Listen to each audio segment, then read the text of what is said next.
Kung alam mo yung nangyayari sa bata na to, ba't ganun yung mga yan? Kapwa Pilipino mo, huwag na huwag kang magtitiwala.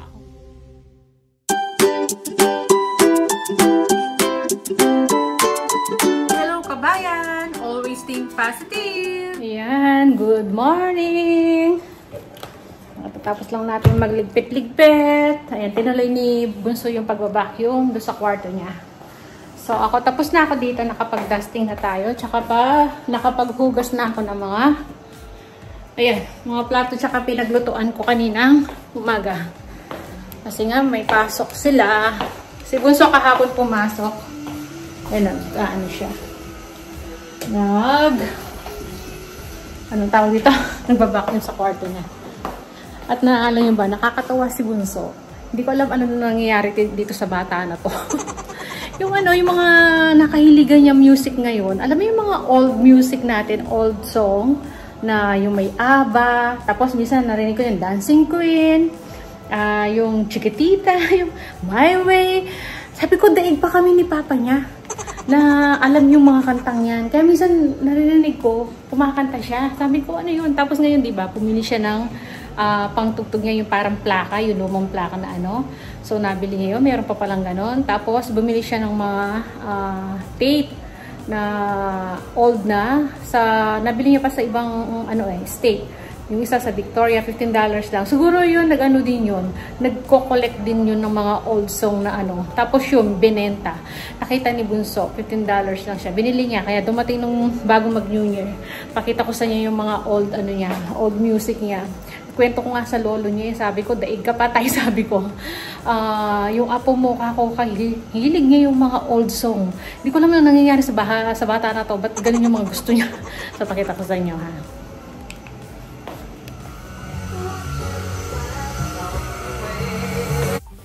So, ayan na nga, yan yung sinasabi ko, yung nabili niyang diba, pang plaka. Tapos, ayan yung mga in-order niya, yun, may carpenters, ayan, din yun naman, diba?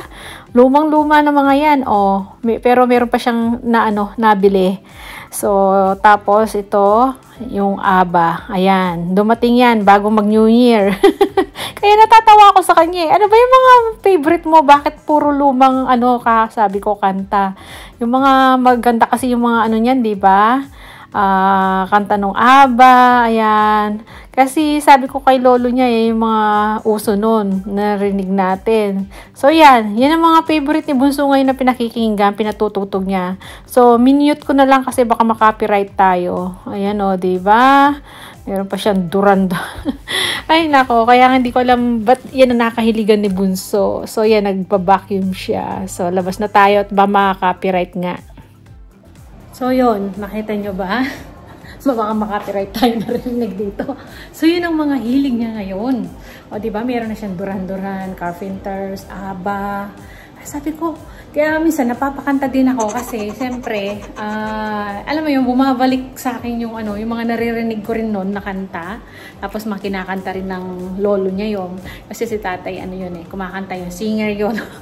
Alam niyo ba, ako na lang ata hindi na-develop yung boses ko. Pero kumakanta rin dati ako, nagko-choir. Kaya lang natigil. Hindi ano bang tawag dito? Nahasa. Kasi yung kapatid kong bunso, yung teacher, singer din, kumakanta. Lalo na yung pangalawa naming kapatid, yung lalaki. Combo yun singer din yun. Tapos si tatay. Ako lang talagang hindi ko napursige yung pagkakanta. Kaya kantang-kantang lang tayo, kumakanta lang sa kanto-kanto ba yung boses natin. So yun. Kaya yung bunso ko, ayan, nakahiligan niya talaga yung mga picture, yung mga kanta na yun. Nagtataka lang kami kasi bakit mga old song yung gusto niya. So yun yung mga pinapatugtog niya. So yan, siya nga pala ito liligpit na natin. So ito, kanina kausap ko pala si tatay.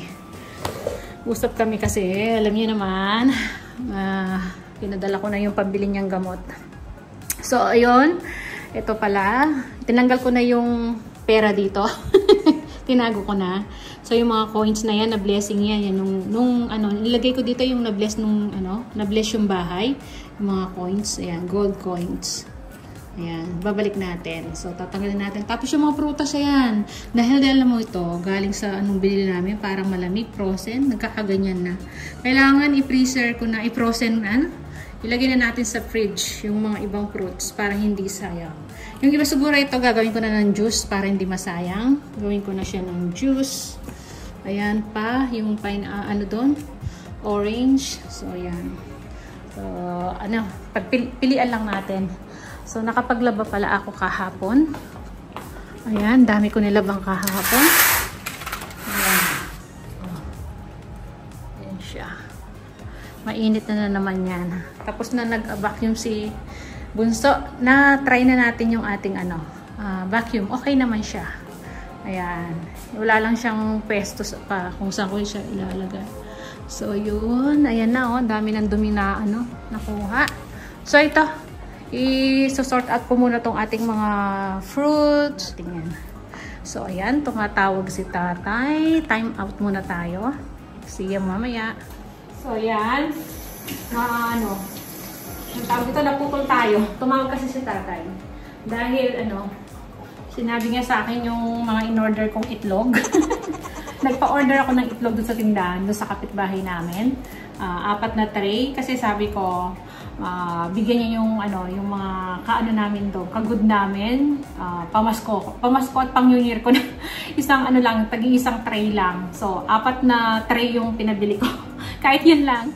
O, diba? Mas ay, palambot na mga to. Kailangan ng, i-fridge. Kailangan talagang, na to.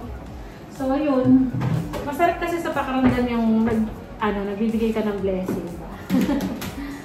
Yung kahit mga kaibigan mo ng matagal mo nang hindi nakikita. Ayan. Tagal din kami nagkukwento-kwentuhan kanina. Hindi ko naman kasi alam kung anong pwedeng ibigay. Siguro, ma-appreciate naman nila yung kahit na isang tray na itlog lang, diba? So, yun. Gagawin ko to. Tapos, alam nyo ba, kanina, bago ako naglinis, nanood muna ako ng vlog, ng video ni Maria Lasin. Ayan. Alam nyo, nalungkot ako doon sa video niya. Yung senior niya, na-scam siya doon sa kanyang cherry na di-deliver. Mga cherries niya. May mga tao talagang malaki ang inggit. Kung ano yung, alam mo yung, kung ano yung natatamasa ng isang kapwa Pilipino mo, tapos parang may taong hindi masaya, ganon. Alam nyo, kahit saan, may ganyan talaga. Minsan kapwa Pilipino mo pa. Minsan yung mabait-bait sa'yo, ganon. Yung ano bang tawag dito? Yung matatamis yung sasabihin, marunong magsalita, ganon, para makuha yung loob mo. Pero hindi pala.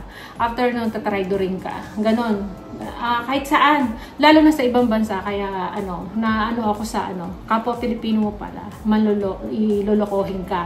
Naawa ko kay Maria Lassin. 100 boxes na in-order. Tapos, niloko lang pala. Dineliver nila Maria Lassin dun sa sinabi niyang tindahan. Hindi naman pala kilala yung Pilipina na nagkunwaring siyang may-ari nung store. Diba? Sino hindi mainis doon grabe siya. Alam niyo, may ang karma, totoo yung karma na yan. Babalik sa kanya yun. Yung ginawa niya. Kaya lang nakakalungkot, sabi nga ni hindi siya nalulungkot lang si Maria Lassin na kapwa Pilipino mo pa yung gagawa ng ganon. Kahit saan, mga ganyan talaga meron. Kaya hindi ako masyadong magtitiwala ngayon kahit na kapwa Pilipino pa. Kasi ilang beses na rin nangyayari din dito eh. Yung minsan papakita mong maganda yung intention mo pero sa kanila hindi pala. Alam mo yung may intention silang hindi maganda. Ganon. Tapos, kaya kung nakikita nyo ako, lagi lang dito kami ni Mr. Hindi ako masyadong nakikipag na ngayon. May mga ilang friends lang pero hindi na ganun yung, alam mo yung sasama, doon, labas dito, ganon. Na lang ako, yung parang binabalanse ko na lang lahat. Hindi na ako masyadong nagtitiwala din. Kasi nga, mahirap na. Kasi ako, marami na ako na-experience din dito. Lalo na nung nagtatrabaho pa rin naman ako dati. Mismo kababayan mo pa talaga ang gagawa ng hindi maganda sa'yo. So yun, hindi mo pagkakatiwalaan. Kaya ako ganun. Kaya tama yung sinabi ni Maria Lassin na sabi niya, yun nga, sa susunod, sabi niya, lesson learned niya, na kahit na kababayan mo pa yan, kapwa Pilipino mo, huwag na huwag kang magtitiwala kung hindi mo rin siya, di ba? Mahirap talaga. Minsan kapwa Pilipino mo pa talaga ang sa'yo, sisira. So, tama yung sinabi niya. Kaya, alam niyo kay Mariela Lassin, magiging yan, balang araw successful yan, masipag siya. Tsaka, ang dami niyang basher kasi, kaya yun, mas lalo siyang binibless pag ganyan. Na lang ako kanina na pinapanood ko, o murder, sila tapos, hindi naman pala totoo yung sinabi niyang may store siyang yung babae na. Ay tako, parang nung uminit yung dugo ko kanina, nung inaano ko, tapos binabasa ko yung mga comments, ang daming may naiyak, may mga nagalit. Sabi nga ni mabait si Mariela Lassin, sila mag-asawa eh. May kapalit yun, blessing, yan. Sabi nga niya, hindi siya nalulungkot na hindi nabenta yung kanyang mga cherries na i-deliver. Ang nalulungkot lang talaga siya. Kapwa, kababayan mo pa yung gagawa ng ganon. O nga, bakit ganon, no? Malaki ang inggit nila kay Mariela Lassin. Ay nako, kahit saan naman kahit naman dito, mayroong mga ganyan. Kung ano yung minsan hindi na kaya, kinakaya pa rin yan. Para lang mapakita alam mo yon yung ganon. Lang talaga ako kay Mariela Lassin. Parang alam mo yung ako, parang relate ako sa mga sa mga Pinoy na traidor, mga kababayan mo pa. Yan, Pinoy na mga ugali. Yun, dapat kasi pag inggit ka, pikit ka na lang para hindi mo na lang makita kung anong-ano. Bakit may mga natutuwang ganon, no? Kung may nagagawa silang di maganda sa kapwa. Ay nako, alam naman ni Papa God yan. Siya naman nakakita ng totoo. So yan, gagawa tayo ng ating juice. Hinugasan ko na muna. Babalatan ko na yung iba. Mimix-mix ko. Parang siya. Ginagawa ni panganay, platters. Ayan. Kasi masisira na yung ating uba. Ayan yung ating mga fruits. So yan, sira.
natin gawin yung ating mga fruit platters. Ayan. Ganito yung ginagawa nila ni panganay, yung binebenta nila. Samut-saring mga fruits. Ayan. So ito, ganyan na rin ginawa ko para pika-pika namin ni Mr. Ayan, pati si Bunso, papakainin natin ng fruits. So may natira pa, hindi ko lahat iniwa yung apple. Masyado na marami Tapos tong avocado, gagawin ko sa salad ko to. Yan, ilalagay ko sa fridge. Tapos ito maiiwan yan. Nalagay natin dito. Ayan, kunin ko na lang ang avocado mamaya. Tapos may natira pang watermelon. Alam niyo ba, ano siya, maputla. Yung binili natin sa farm to nung tayo, grapes picking. Ayan.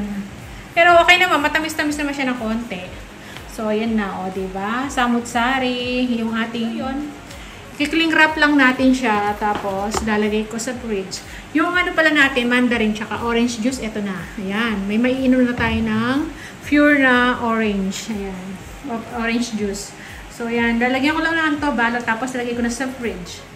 So, ayan, siguro yan na muna yung vlog natin. At ako yung magliligpit uli dito sa ating kusina, ating pinugasan. So, lalagay ko muna sa fridge to para masarap siyang kainin, malamig. So, yan, para hindi na mahaba yung ating vlog. I-end na natin.